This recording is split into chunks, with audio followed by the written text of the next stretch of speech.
Chers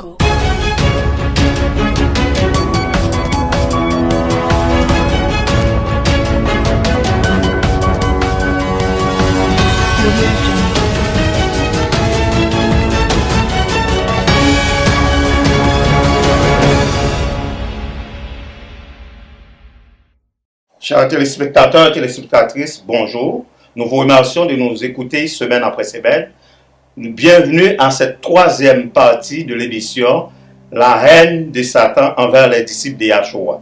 Et nous vous prions de nous écouter, de continuer à nous écouter dans l'émission Soyons affranchis par la vérité. Que Yah vous bénisse. Tout à fait, ces gens-là sont des fanatiques parce qu'ils n'obéissent pas à la parole de Yahweh. Ils obéissent ces gens-là obéissent à un homme. Yah donne son esprit à ceux qui lui obéissent. La Bible nous indique que Satan, le Dieu de ces siècles, dans 2 Corinthiens chapitre 4, verset 4, le prince de la puissance de l'air, dans Éphésiens chapitre 2, verset 2, il est capable d'infiltrer des pensées dans les esprits, influencer les attitudes et pousser à agir contre la manière de vivre selon Yahweh. Aujourd'hui, la plupart des gens ne réalisent pas que Satan est capable d'influencer nos pensées, nos actes et nos actions. Ce qui est malheureux. Absolument. Parce que c'est un être, comme on l'avait dit tantôt, il est très malin. Il est capable de séduire le peuple, les serviteurs, qui devraient être des serviteurs de Dieu, qui, comme vous l'avez dit dans vos textes tantôt, ils ont une mission à accomplir, mais ils se sont détournés de la mission d'origine pour aller vers une mission ténébreuse parce qu'ils sont aveuglés. Moi, je me demande, est-ce qu'on réfléchit? Aurèle, tu viens de dire tantôt, le fanatisme rend l'homme méchant. Et quel que soit type de religion, quel que soit dans l'islam, quel que soit dans le judaïsme, quel que soit dans le christianisme, quand tu défends la parole, tu deviens sage. Mais quand tu défends un dogme, quand tu défends une religion, tu perds toute forme de lucidité spirituelle.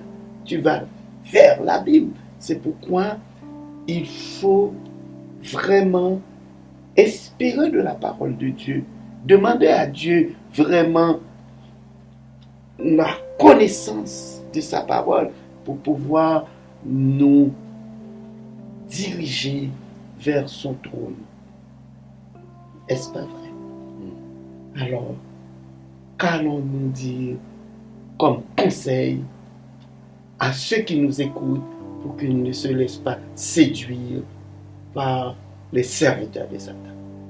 Dans Jean chapitre 10, c'est Yeshua qui parle. Il fait l'éloge de ses brebis. Il va dire, mes brebis ne vont jamais écouter des étrangers. Il va dire, je connais mes brebis et mes brebis me connaissent. Elles entendront ma voix et elles ne suivront pas un étranger. On va pas prendre le temps d'expliquer le contexte en Israël parce que c'était vraiment un peuple berger, un peuple de bergers puis cultivateurs. Donc dans ce temps-là, les brebis reconnaissaient la voix de leur maître. Et si quelqu'un d'autre arrive et parle, les brebis ne bougent pas. Et quand le maître arrive et dit on s'en va, les brebis écoutent la voix du maître et elles suivent le maître en question. Donc Yeshua dit, mes brebis entendent ma voix et elles ne suivront pas un étranger. Aujourd'hui, les gens qui suivent les gourous, aujourd'hui, les gens qui suivent les faux prophètes, aujourd'hui, les gens qui suivent les faux apôtres, les faux bishops, les faux archibishops, les faux prédicateurs, les faux évangélistes, les faux missionnaires, tout ça, c'est des gens qui sont des loups et des boucs. Parce que les vraies brebis du Seigneur ne suivront jamais un étranger. C'est la parole même du Seigneur.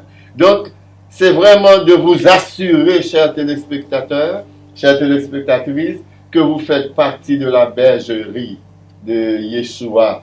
Car quand vous faites partie de la bergerie de Yeshua, aucun loup ne peut vous ravir de ses mains. Il dit dans Jean chapitre 8, chapitre 10, verset 28, « Je leur donne la vie éternelle, elles ne périront jamais, et personne ne les ravira de ma main. Je connais mes brebis, et mes brebis me connaissent. » Et au verset 30, il dit, « Moi et le Père qui me les a donnés est plus grand que tous, et personne ne peut les ravir de la main de mon Père. Moi et le Père, nous sommes un. » J'ai une question pour vous, chers amis. Êtes-vous dans la bergerie du Seigneur, ou êtes-vous dans la bergerie du pasteur X, pasteur Y? Êtes-vous dans la bergerie de Bishop X, Bishop Y, ou Bishop, Archibishop X, Archibishop Y? Êtes-vous dans la bergerie du Seigneur? Examinez-vous vous-même, comme a dit Paul, pour savoir dans quelle bergerie vous êtes. Si vous êtes en train de suivre aveuglement des hommes qui ne vont que vous diriger vers la géhenne, détournez-vous de ces hommes, abandonnez ces hommes, fuyez à toutes jambes. Claquez la porte après vous, prenez votre cric et votre claque et courez à toute vitesse pour aller dans la bergerie du Seigneur. Car il n'y a que dans la bergerie du Seigneur qu'on a de l'herbe fraîche, qu'on a de l'eau fraîche, qu'on est abreuvé, puis qu'on est bien nourri, qu'on est protégé, on a une sécurité éternelle parce que notre berger, c'est Yeshua et personne ne peut nous ravir de sa main et c'est la parole même de Yeshua. Tout à fait, oui. La Bible nous indique que Satan séduit ou trompe toute la terre. Yeshua prévint que beaucoup de faux prophètes feraient leur apparition et qu'ils séduiront beaucoup de gens. Si nous lisons dans Matthieu chapitre 24, versets 4 et 5. Matthieu 24, versets 4 et 5. Yeshua leur répondit, « Prenez garde que personne ne vous séduise, car plusieurs viendront sous mon nom, disant que c'est moi qui suis le Christ, et ils séduiront beaucoup de gens. » L'une des voies la plus certaine pour être séduit consiste à ignorer les sages conseils et de suivre notre propre raisonnement. L'apôtre Paul nous dit, examinez toutes choses, retenez ce qui est bon. Avant même de prendre des décisions importantes, il nous faut évaluer attentivement les conséquences des choix et des actes que nous allons prendre. Parce que en tant que chrétiens, tous les actes ou toutes les actions que nous allons prendre devraient être quelque chose que nous trouvons dans la parole de Yahweh. Et les commandements de Yahweh, c'est le mode de vie de tous les chrétiens. Souvent de fois, les gourous, les faux docteurs, les faux pasteurs utilisent le peuple de Dieu pour les détourner de la vraie voie. C'est comme Satan voulait séduire Jésus-Christ. On les offre des postes professeur moniteur dominical. Si tu es une femme, c'est toi qui vas prier à l'église, c'est toi qui vas prêcher, c'est toi qui vas ramasser les collectes, on vous donne des postes. Est-ce que ces gens-là sont dans vos propres intérêts? L'intérêt que vous venez chercher, ce n'est pas l'héritage du royaume de Dieu. Écoute, ne vous laissez pas détourner par les faux prophètes, fausses promesses. Parce que moi, Daniel, normalement, Aurel, nous disons à nos téléspectateurs, spectatrices, il faut chercher vos propres intérêts. L'intérêt premier, c'est de hériter le royaume de Dieu. Ça veut dire je dois écouter la parole de Dieu, pas la parole d'un homme. Si un homme est vraiment investi de la parole de Dieu pour porter la parole à son peuple, là on va l'écouter. Mais est-ce que tous ces gens-là qui sont là pour récolter de l'argent, pour avoir du pouvoir et pour vraiment manipuler le peuple de Dieu. Ce n'est pas dans vos intérêts. Alors, soyons pas naïfs, chers frères et sœurs. Cherchons la vérité. Et la vérité, c'est dans la parole de l'Éternel, la parole de Yahweh. Alors, pour conclure, frère, que conseillez-vous à nos téléspectateurs vraiment pour ne pas encore se laisser emporter dans la boîte de ces gourous-là pour les jeter dans la mer? Il faut vraiment chercher l'Éternel de tout cœur. Vous savez, il n'y a pas de solution miracle. Les gens qui sont pris dans cet engrenage, c'est souvent difficile de s'en sortir. C'est ça. C'est comme des drogués qui essaient d'appliquer une cure de désintoxication. Et puis c'est difficile sévrage. pour quelqu'un qui est un fumeur invétéré, qui a fumé pendant toute sa vie. À un moment donné, la personne décide d'arrêter. C'est pas facile. C'est très difficile. La même chose, ces gens qui ont bu le sérum de ces faux prophètes, de ces gourous, c'est difficile.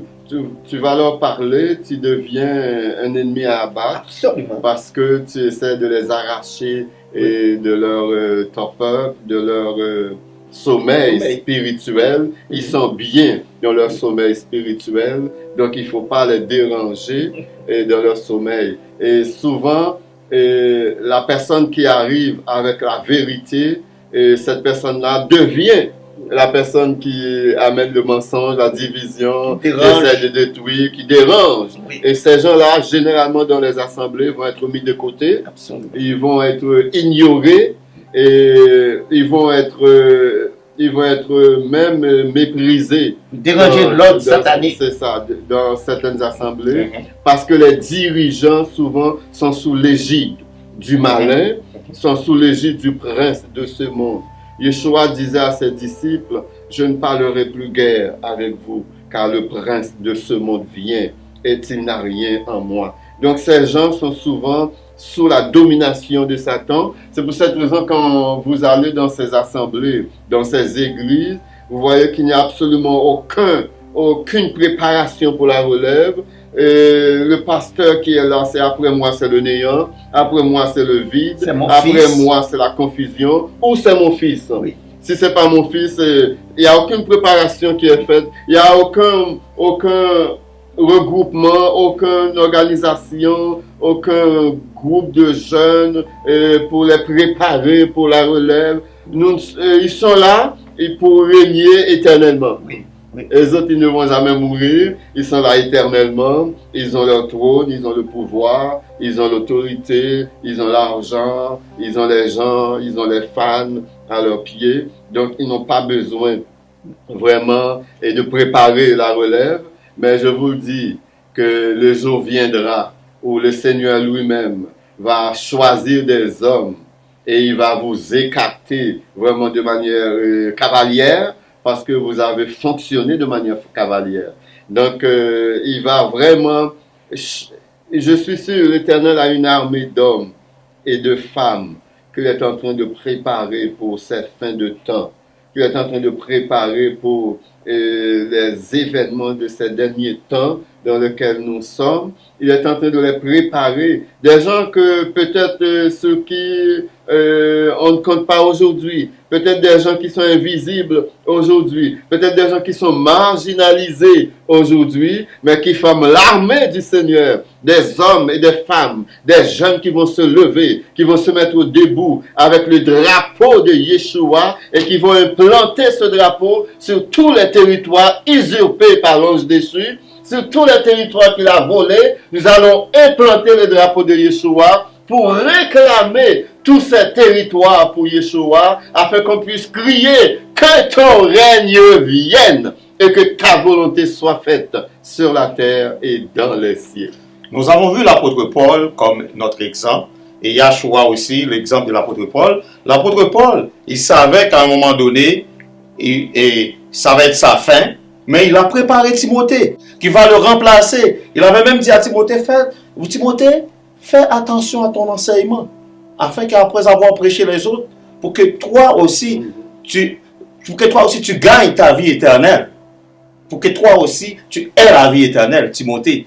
Nous avons vu que l'apôtre Paul avait fait cette préparation-là pour quelqu'un qui va le remplacer. Mais nous, l'exemple de qui qu'on suit aujourd'hui, c'est malheureux. Alors, il faut comprendre que ils sont tellement confortables. Ils sont assis confortablement sur leur siège. Ils ne bougent pas. Leur vérité, c'est la vérité. Il n'y a personne qui leur parle parce que c'est eux autres qui parlent. Tu vois un verre, quand tu finis, tu remplis. L'autre verre rempli et puis le verre qui reste dans ta main reste vide. C'est ce qui arrive avec ces gourous-là, ces faux prophètes-là. Tu deviens vide. Tu n'as aucun esprit saint en vous. Mais vous êtes tellement confortable, vous pensez que votre vérité, parce qu'il n'y a personne qui vous parle. Écoutez bien. Qui suis-je? Qui est Aurel? Qui est Daniel? Mais on ne sait pas. C'est Dieu qui nous utilise. Merci Dieu. Qui suis-je, moi, pour m'utiliser? Qui es-tu, Aurel? Mais écoutez bien, il n'y a personne pour vous parler. Nous, on vous parle. Vous n'êtes pas confortable. Vous pensez que vous êtes confortable. Vous êtes très inconfortable parce que le ciel où vous êtes assis, c'est Satan qui vous le donne. Ce n'est pas Dieu. Il n'est pas encore trop tard, comme on l'avait dit une fois. Affranchissez-vous donc par la vérité. Vos yeux sont fermés. Ouvrez l'œil parce que vous êtes dans la mauvaise direction. Vos églises, vous êtes assis sur une église divisée. Est-ce que vous êtes dans la bonne direction? Non.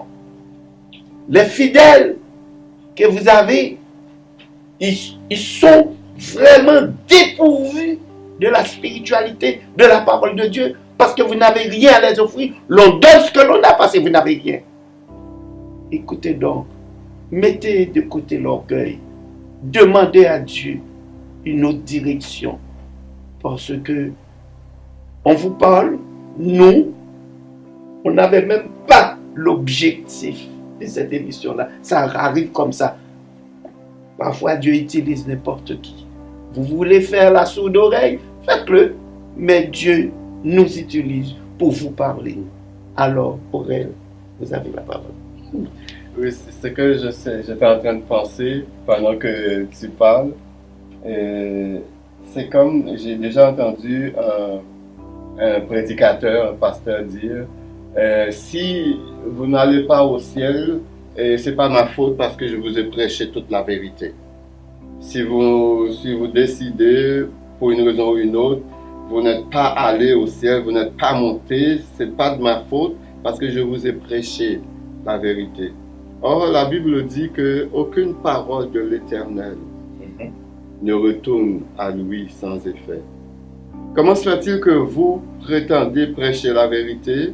Ça fait 15, 20, 30 ans et que ces gens entendent la vérité, puis il n'y a aucune transformation chez ces gens. Et la personne est toujours adultère, la personne est toujours menteur, la personne est toujours, fait toujours du colpotage, de la médisance. Pendant 15, 20, 30 ans, la personne est exposée à soi-disant la vérité. La première question que moi je serais pasteur d'une assemblée, d'une grande assemblée, je vois que ça fait 10, 15, 20, 30 ans je prêche, je vois aucun changement, aucune transformation, les gens sont toujours charnels. Je me poserai la question, est-ce que c'est vraiment la vérité que je prêche? Est-ce que vraiment c'est cette puissance-là que je prêche? Comme dans Actes chapitre 1er, verset 8, lorsque Yeshua a dit à ses disciples, vous recevrez une puissance, le Saint-Esprit survenant sur vous, et vous serez mes témoins à Jérusalem, dans la Samarie, de la Judée, et jusqu'aux extrémités de la terre. Est-ce que c'est cette puissance-là qu'on a? Et une fois qu'on a cette puissance-là, il est impossible, il est absolument impossible que les paroles prêchées sous cette puissance ne fassent pas effet. Il est impossible. Absolument. Donc posez-vous des questions. En dépit de vos théories, même si vous maîtrisez la langue de Voltaire, beaucoup mieux que nous, même si vous maîtrisez la langue de Shakespeare, beaucoup mieux que les Américains, que les Anglais. Mais dites-vous bien, est-ce que c'est la vérité que vous prêchez? Et si c'est la vérité que vous prêchez, pourquoi vous ne voyez pas les fruits dans votre assemblée? Pourquoi est-ce que vous ne voyez pas des gens, des jeunes se lever et vraiment qui vous dépassent? Parce que le disciple, le vrai disciple, dépasse toujours son maître. Yeshua avait dit à ses disciples, vous allez faire de plus grands miracles que moi j'en ai fait. Parce qu'il sait que le vrai disciple dépasse toujours son maître. Mais où sont ces disciples qui vont vous dépasser? Parce que vous ne prêchez probablement pas la vérité à ces gens. Vous prêchez des fables, vous prêchez des théories, vous prêchez des belles théories. Vous habillez vos théories dans une structure magnifique et les gens sont suspendus à vos lèvres, mais leur cœur est toujours vide parce que vous ne prêchez pas la vérité et vous n'avez pas cette puissance qui fait en sorte que la parole devient comme une épée à double tranchant. Comme on entend, quand on entend cette parole, il faut prendre une décision. Il est impossible de rester sans prendre une décision. Tout à fait. La parole, c'est la vérité. Il faut prêcher la parole. Dans Jean 17, 17, nous lisons, sanctifie-le par la vérité, dans la prière sacerdotale de Yahshua, car la parole de Yahweh, c'est la vérité. Donc, certains dirigeants des évangiles nous disent que la loi de Yahweh est abolie. C'est comme si tu me dis, la parole de Yahweh est abolie. Les commandements de Yahweh sont abolis. Pourtant, dans le but de protéger une religion. Et pourtant, la définition même du péché, le péché c'est la transgression de la loi de Yahweh. Si vous nous dites que la loi de Yahweh est abolie, c'est comme si vous dites en même temps que nous ne péchons pas. Et le péché c'est la transgression de la loi de Yahweh. Donc je me demande, c'est aussi le début d'un problème qui fait en sorte qu'on n'a pas l'esprit de Yahweh. Parce que l'esprit de Yahweh demeure aussi dans la connaissance de sa parole. Si nous avons la connaissance de sa parole, nous devons chercher Yahweh, nous devons nous rapprocher de Yahweh pour avoir son esprit. Et Éphésiens chapitre 6, Paul va dire, et les âmes dont nous devons nous revêtir, l'une des âmes c'est l'épée de l'esprit qui est la parole de l'Éternel. Oui, absolument. Et moi, j'ajoute pour dire, la meilleure prédication, c'est ce que vous dégagez. Ce que le public voit en bas, il voit un pasteur arrogant, un pasteur extrêmement riche, un pasteur qui est rockstar. Ce sont des agents de sécurité pour ouvrir leurs portes. C'est un homme qui les dépasse, qui n'est pas dans la même classe que lui. Alors, c'est ça que vous prêchez. C'est ça que les gens voient. Alors, arriver chez eux, dans leur salon, dans leur cuisine, c'est ça qu'ils ont comme conversation. Mais nous voulons prêcher tout haut ce que les autres disent tout bas. Parce que vous n'avez personne pour vous prêcher. Vous êtes vide. Ayez en vous l'Esprit Saint qui va vous faire prendre conscience que vous êtes vide. Mais Satan, lui, il vous empêche de voir la vérité parce qu'il est malin. Nous, je ne sais pas qui je suis, mais Dieu nous utilise. Je ne sais pas pourquoi. Pourquoi toi, pourquoi moi. Mais il faut dire la vérité. Chers téléspectateurs, téléspectatrices, nous vous remercions de nous avoir suivis, de nous avoir supportés pendant cette émission. Je suis sûr que le Seigneur va vous ouvrir l'intelligence, va vous illuminer du haut des cieux afin que vous compreniez vraiment l'importance de ce thème, la haine de Satan envers les disciples de Yeshua, afin que nous soyons affranchis, que nous ayons du discernement pour découvrir tous ces plans machiavéliques, pour essayer de nous défaire de ces appâts qui va semer sur nos chemins, afin que nous puissions rester en communion avec notre Seigneur Adonai Yeshua. à Mashiach.